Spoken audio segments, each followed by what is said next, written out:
What's up, poetry lovers? Today I have one more of these magical things. Yeah,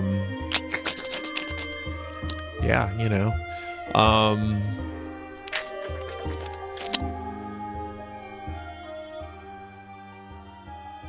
Titles inspired by the codes and the code breakers, the Imitation Game with Benedict Cumberbatch.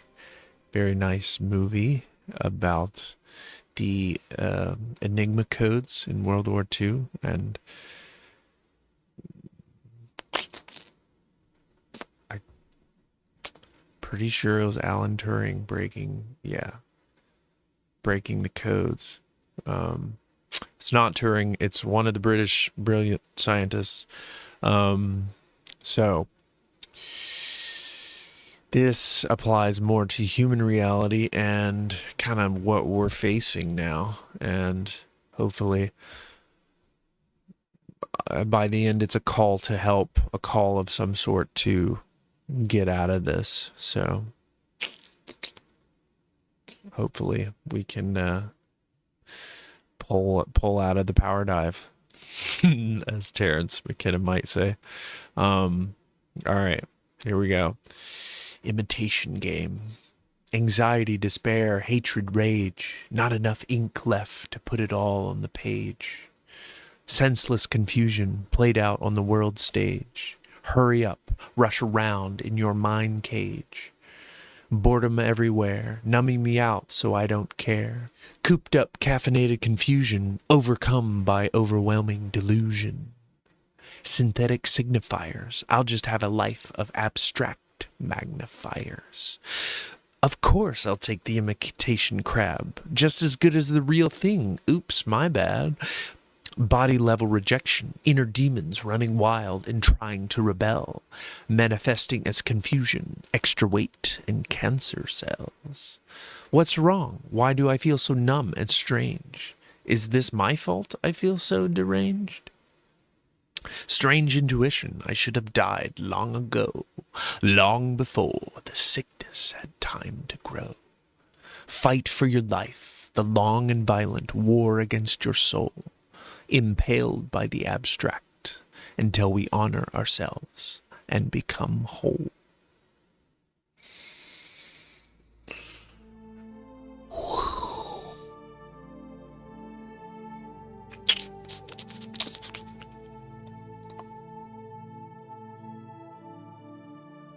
Yeah, near the end. So that strange intuition, I should have died long ago. That's like part of self that is dying and you're becoming reborn.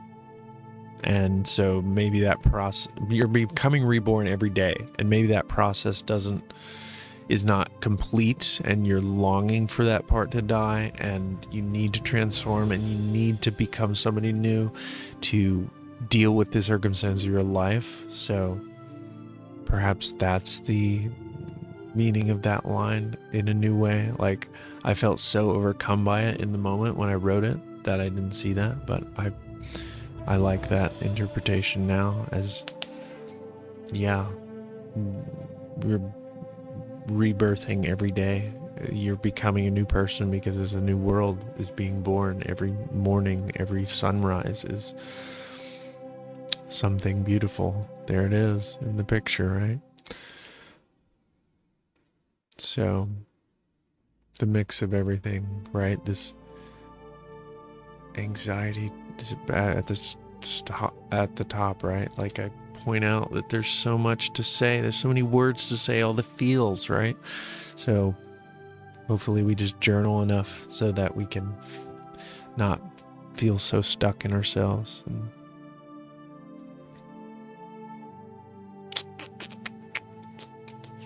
senseless confusion played out on the world stage, right? Like, the whole political system in America is running wild, for sure.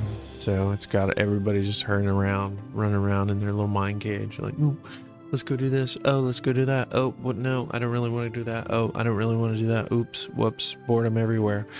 Numbing me out, so I don't care. Like, there's just like the TikTok effect everywhere.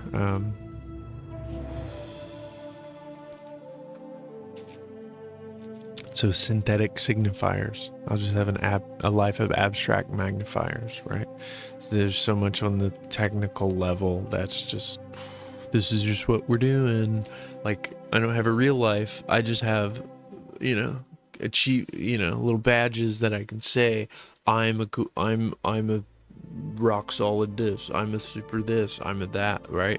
Rather than like, I have a physical being that I'm taking care of that's really hard and it's really slow and it takes years and it's like dedicated effort over long time spans. Like in the synthetic world, in the digital world, you can like zoom, I guess it'd be this way, zoom, super like, the efficiency thing, our brain loves that because we get lots of dopamine for quick progress, but it doesn't last, so it doesn't mean as much as like good physical fitness or following a diet for years that agrees with your life and your eating and you're nourishing yourself. You're not like restricting a restrictive diet, right? Like Charles Eisenstein has a book called The Yoga of Eating that examines all this really well. So I highly recommend that one. I say it's like a philosophy book disguised as a yoga book or as an eating book, a food book. But yeah, it's well put together and well thought out to make you kind of feel where your diet actually fits into your whole being and physicality. So it's part of the whole thing. So yeah, then I go in my next line of, if everything's just abstract and all is just, the image, what's important is, so yeah, I'll just take the imitation crab, like just the pollock and wheat and whatever else is just as good as the real thing. That's what the label says. The label says it's good. It should work. Should be just as good. Just like there's no, you could read, there's an entry article like there's no significant difference between this and this. There's no significant difference between soybean oil and real butter. Like, yeah, right. So the body level rejection, the inner demons running wild, trying to rebel, right? Like if you don't actually listen, then you get confusion, extra weight, and cancer cells. So that is the warning, right? The body is sending warnings to become whole and find your peace, find your center, and love yourself back to health with good rituals. So I hope you have those. If not, I have some on my website that's in the description. I have a couple courses that help teach that. So yeah, check those out. Otherwise, there's just like a whole set of things to do, right? Let's see, there's 3 different courses. Emotional intelligence, like cultivating emotional intelligence, will kind of get you in touch with the whole emotional bit that I have. And then there's a whole course just on phones, and I call it outsmarting your smartphone. That, it's all part of this. Getting the right information in and out. So yeah, you start there. Well, yeah, just be here for the poetry. We want that. So, body level rejection. Yeah, I think we're good.